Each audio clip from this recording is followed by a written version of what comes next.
dividing by 10, 100, and 1000.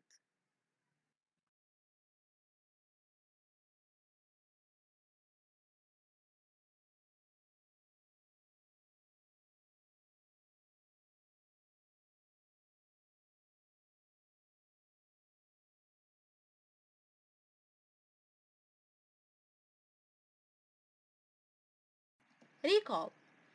Given this number, it is a 5-digit number. You can use a comma or a slash to separate between the periods. To decompose this number, put it in the place value chart.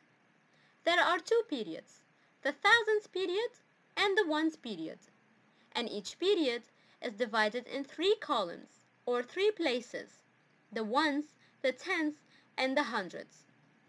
7 goes in the ones place, 3 goes in the tens place, and 5 goes in the hundreds place. But 2 goes in the 1000 place, 1 goes in the 10,000 place. And for the 100,000 place, you can leave it empty or put a 0. Now, how can we read this number in word form? Be careful. After 2, you say 1000, and after 5, you say 100. So we read this number in this way: 12,537. I repeat, 12,537.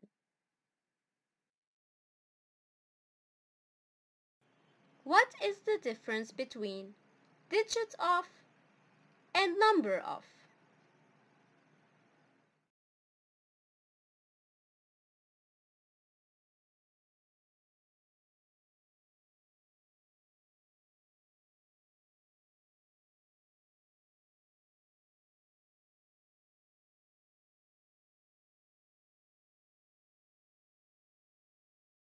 Let's start with the digit of. When I say digit, it means the column or the place. If you have this number, how can you read this number? 358. 3 in the hundreds, 5 in the tens, and 8 in the ones. If I ask you to find the digit, you look at the column or the place and you name the digit in this column. For example, if I ask you to find the digit of hundreds in this number, what's the digit of hundreds? Yes, it is 3. You look at the column and you name the digit in this column. So it is 3. 1 digit. Another example, if you have this number, how can you read this number? 56,789. Excellent. Now, if I ask you, what is the digit of 10,000?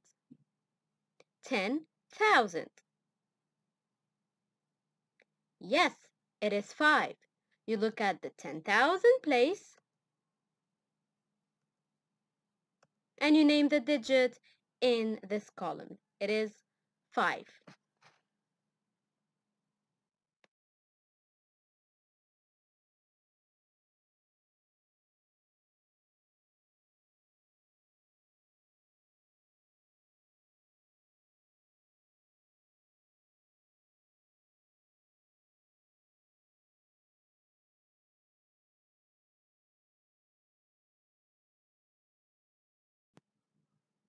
Now for the number of.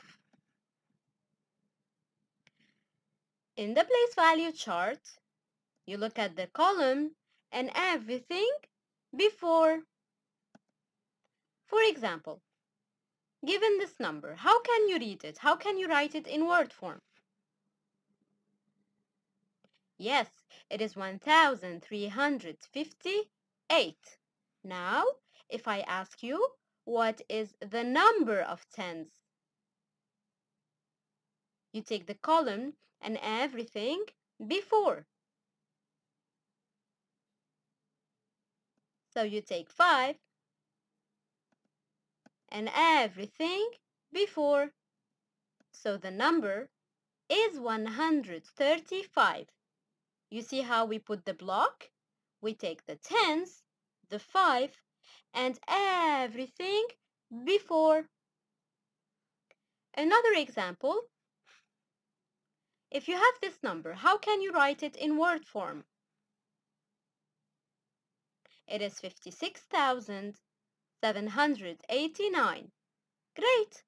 Now if I ask you, what is the number of hundreds? The digit of hundred is 7.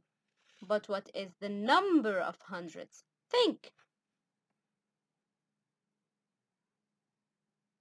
Yes, it is 567. We take the 7, the hundreds, and everything before. So the number is 567.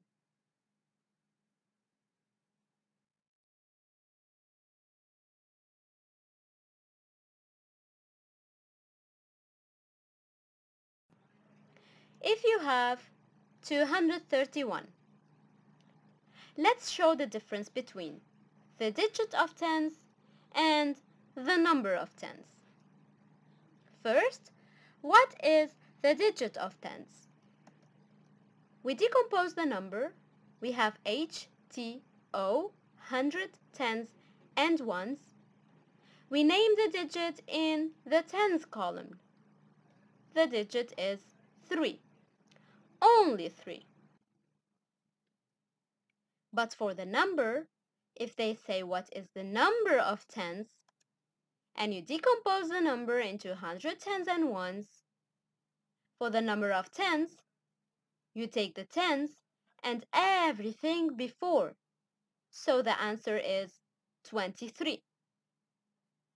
The digit of tens is only 3, but for the number of tens, you take 23.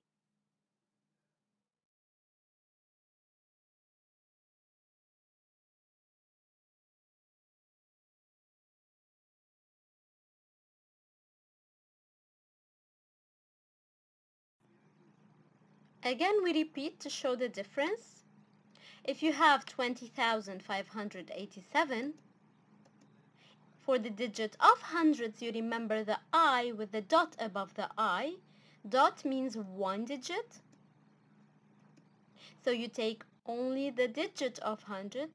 It is 5, one digit. But for the number of hundreds, you take the digit and everything before you use the block. So the answer here is 205. The digit is 5. The number is 205.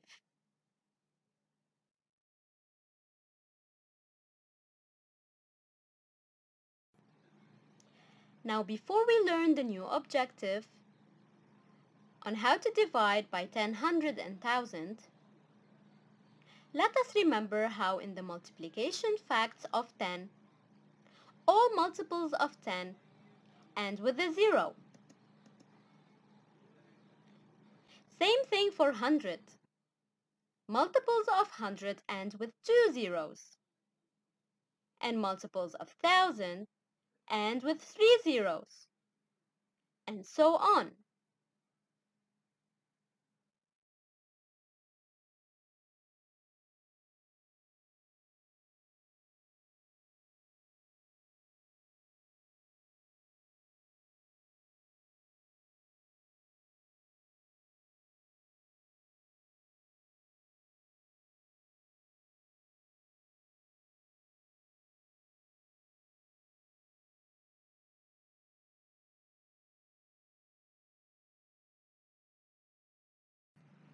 Dividing multiples of 10, 100, 1000 by 10, 100, or 1000. Multiples of 10 end with a 0, multiples of 100 end with 2 zeros, and multiples of 1000 end with 3 zeros. Remember when we used to multiply by 10, we used to put a 0 at the end? And when we used to multiply by 100, since we have 2 zeros in 100, we used to put 2 zeros at the end of the number. Now we will do the same work, but instead of adding zeros, putting zeros, we will cross zeros from the number. We start with 70 divided by 10. Since we have 1 zero in 10, we will cross 1 zero in 10 with 1 zero in 70. So we will be left with 7 divided by 1 equals 7. The number remains the same. Now 700 divided by 10. Since we have 1 zero in 10, we will cross 1 zero in 700. And we will be left with 70 divided by 1 equals 70. Now you tell me, if we have 3,800 divided by 100, how many zeros should we cross in 3,800? Yes, 2 zeros. Since we have 2 zeros in 100, we will cross 2 zeros with 2 zeros in 3,800 and we will be left with 38. Last example. If we have divided by 1,000 now, 5,000 divided by 1,000. How many zeros should we cross in 5,000? Yes, 3 zeros. Since we have 3 zeros in 1,000, we will cross 3 zeros in 5,000 and we will be left with 5 divided by 1, which gives 5.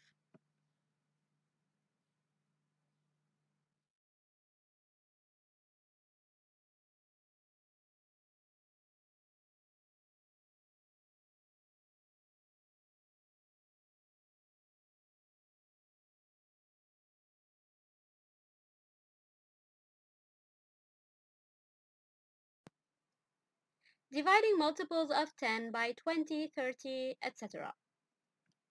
Multiples of 10 end with a 0.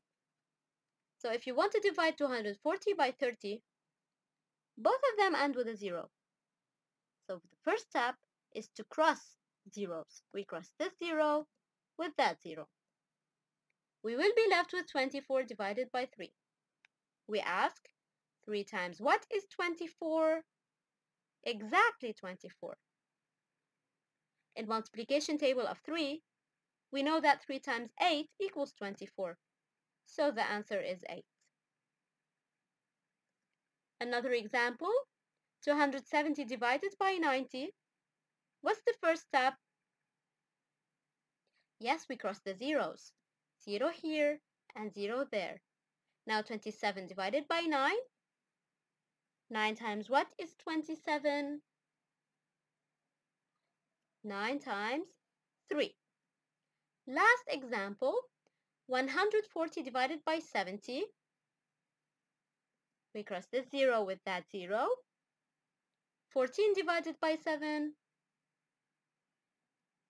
7 times what is 14? Yes, it is 2.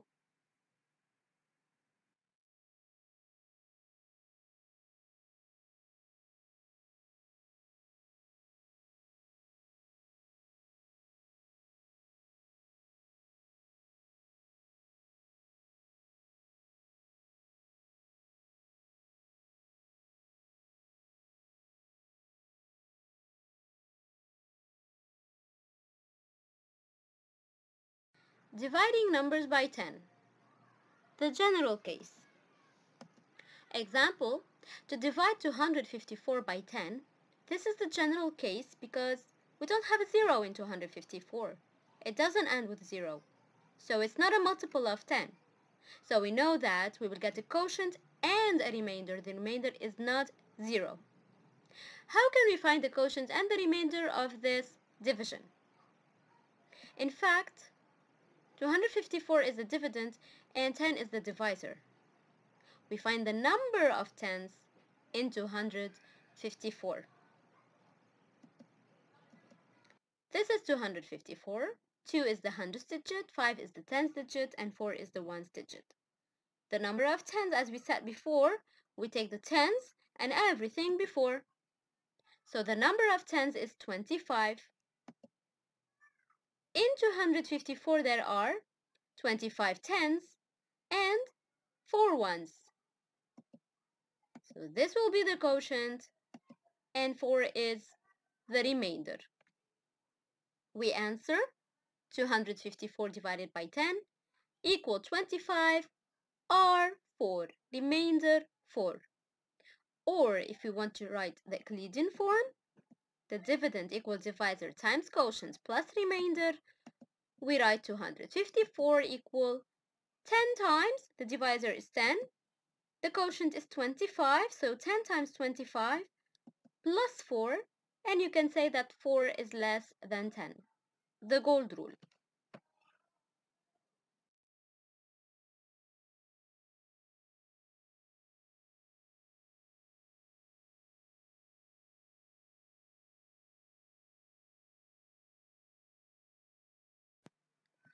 So an easier way, from now on, if you want to divide a number that doesn't end with a 0, since 10 has 1 0, you go back one step and you separate. This is the quotient, this is the remainder. So you write 25, remainder 4. And the Euclidean form, 254 equals 10 times 25 plus 4, and 4 is less than 10. The gold rule.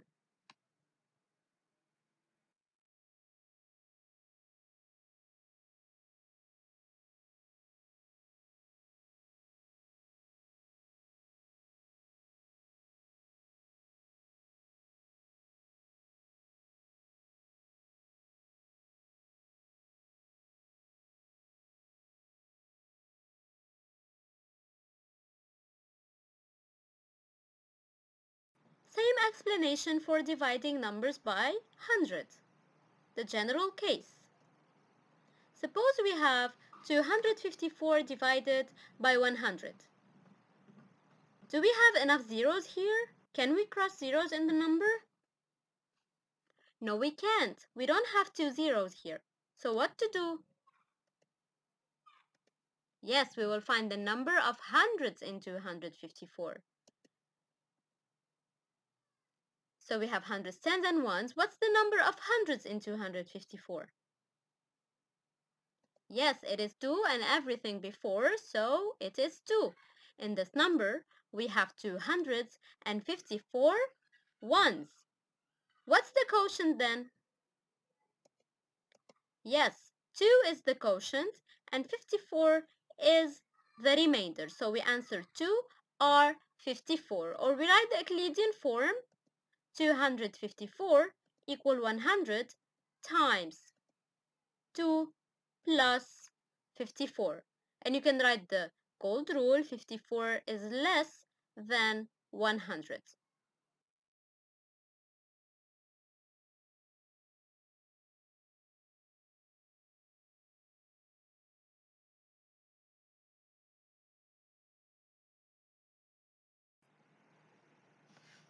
An easier way, from now on, if you have to divide by 100 and you don't have enough zeros, since 100 has 2 zeros, you go back 2 steps and you separate.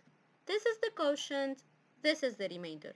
So you write 2 or 54. And the Euclidean form is 254 equals 100 times 2 plus 54, and 54 is less than 100.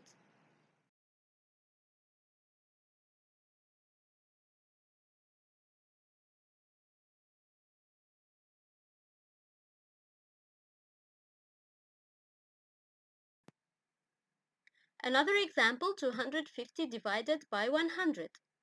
Here we have a 0 in the dividend. But can we cross zeros here? No, we don't have enough zeros. In 100 we have 2 zeros, in the dividend we have only 1 zero. So what to do? You use the general case. Since you have 2 zeros in 100, you go back 2 steps and you separate. This is the quotient, this is the remainder. And the answer will be 2 remainder 50. The Euclidean form is 250 equal 100 times 2 plus the remainder plus 50. And 50 is less than 100. The remainder is less than the divisor.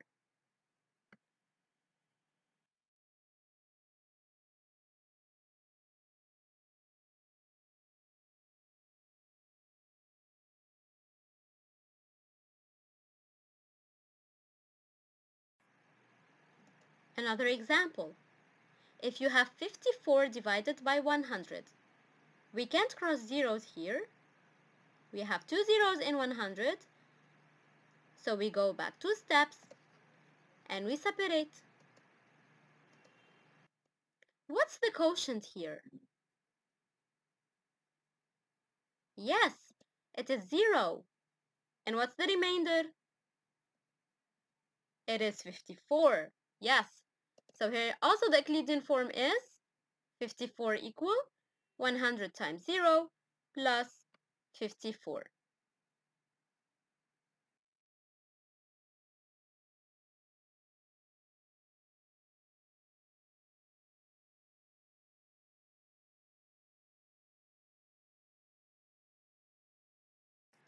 Now if we have divided by 1000, do we have 3 zeros in 3254? No, we don't. So since we have 3 zeros here, we go back 3 steps and we separate. This is the quotient, this is the remainder. 3 or 254. And the Euclidean form is 3254 equals 1000 times 3 plus 254. And 254 is less than 1000.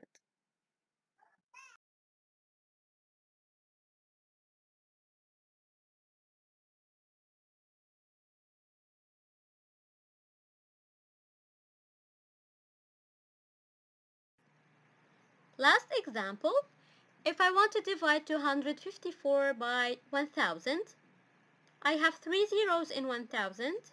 I should go back 3 steps and separate. This is the quotient, this is the remainder. You know, you don't have a quotient here, so you can write a 0. The quotient will be 0, and remainder 254. 0 or 254. So the Euclidean form is 254 equal 1000 times 0 plus 254, and 254 is less than 1000.